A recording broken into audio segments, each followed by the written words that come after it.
श्री गणेशाय नमः।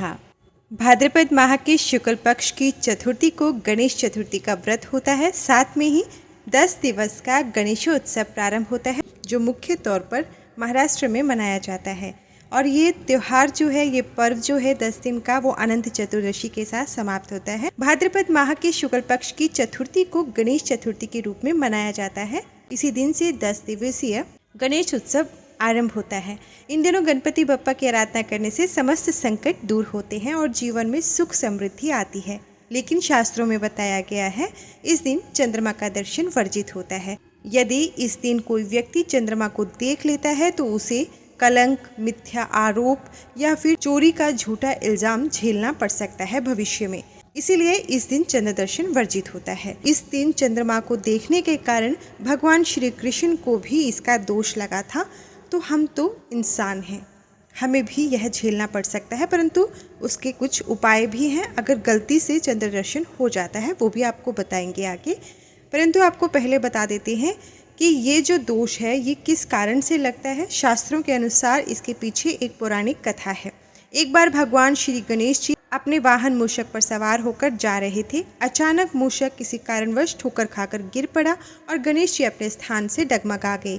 यह दृश्य देखकर चंद्रदेव ठहाका लगाकर हंस पड़े। गणेश जी ने जब यह अपमान देखा तो वे अत्यंत क्रोधित हो गए। उन्होंने क्रोध में चंद्रदेव को श्राप दे दिया, जाओ, तुम्हें अब से कोई भी देखना पसंद नहीं करेगा। यदि जो कोई तुम्हें देखेगा तो वह कलंकित हो जाएगा।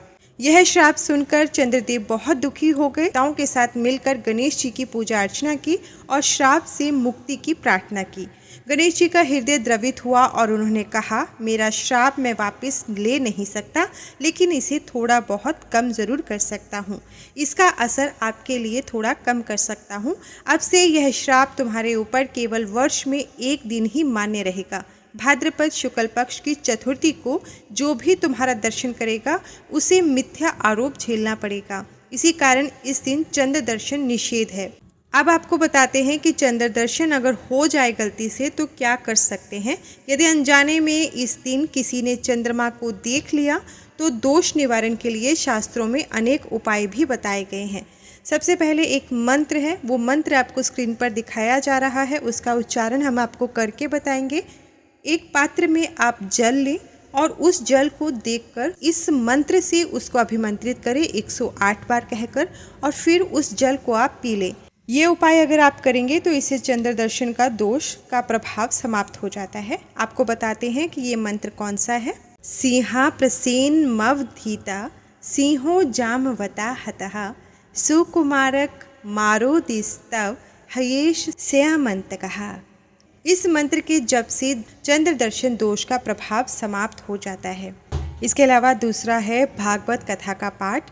श्रीमद् भागवत पुराण के 10वें स्कंध के 97वें अध्याय का पाठ करने से भी इस दोष से मुक्ति मिलती है।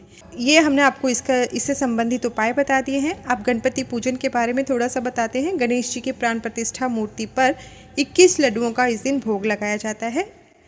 21 अगर आप मोदक चढ़ाते हैं तो 21 मोदक का आप इस दिन भोग लगाएं और उसमें से 5 लड्डू गणेश जी के चरणों में अर्पित करके बाकी 16 लड्डुओं को आप ब्राह्मणों में वितरित कर दीजिए। प्रसाद स्वरूप अपने आप ग्रहण कर सकते हैं, लोगों में बांट दीजिए। तो यह है भाद्रपद शुक्ल पक्ष, जिसे गणेश चतुर्थी भी कहते हैं, का धार्मिक और आध्यात्मिक महत्व बहुत गहरा है।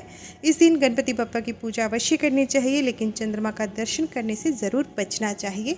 और यदि भूलवश चंद्र दर्शन हो जाए तो हमने जो शास्त्र संबंध आपको उपाय बताए हैं। उम्मीद करते हैं कि वीडियो आपको पसंद आया हो। वीडियो पसंद आया हो तो लाइक ज़रूर करिएगा। कमेंट सेक्शन में जय श्री गणेश, हर हर महादेव, जय माता पार्वती, परमपिता परमात्मा के जिस स्वरूप को आप चाहते हैं, जिस स्वरूप को आप नमन करते हैं, उनकी जयकार ज़रूर लिखिएगा। हर हर महादेव। धन्यवाद।